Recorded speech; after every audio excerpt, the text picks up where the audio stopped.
Ah, bonsoir, bonsoir, Bandeolangai, Bami connaissance. Ba fanatique nous surtout balinga Roger. En tout cas, ba tu nous surtout s'appelle en Amsananga. Na ça na regret ya conformer bino na victime. Il y a vidéo moko ya bien té pour ça tenir image na vidéo na ezani. Donc le quoi la mutuyo surtout na Roger pe na ça na vie privée. Donc na vie privée na d'ailleurs la mam na nyonso na ça na vie privée.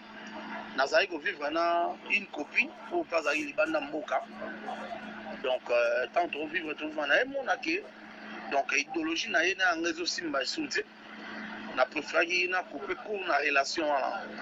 Alors ya na bano linga to continuer donc abanda luka ba voies moyens surtout.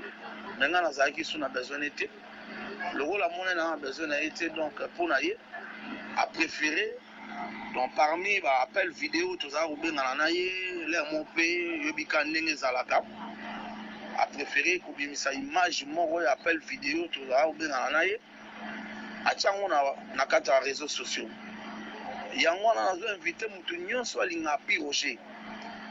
Donc so zu image ya bongo en tout cas kotala te eza bien te effacer yango ata po moni ba jaloux bato baluka déstabiliser Roger basali ba commentaire en tout cas kolanda te comprendre que wana c'est la façon ya bazoluka ko déstabiliser moko na bino baluka déstabiliser oya bino bolinga mingi.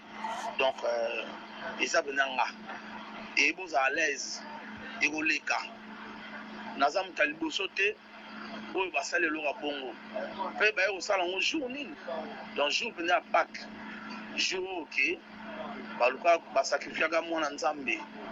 Donc ba fanatique nyonso surtout ba tutu balinga Roger boza à l'aise eza mopepe ekoleka donc eleka nango esa nango ma 2-3 jours mais boza la sûr que ekoleka ekochanger pe eloko te. Donc ba campagne nyonso surtout wana na mayo wow.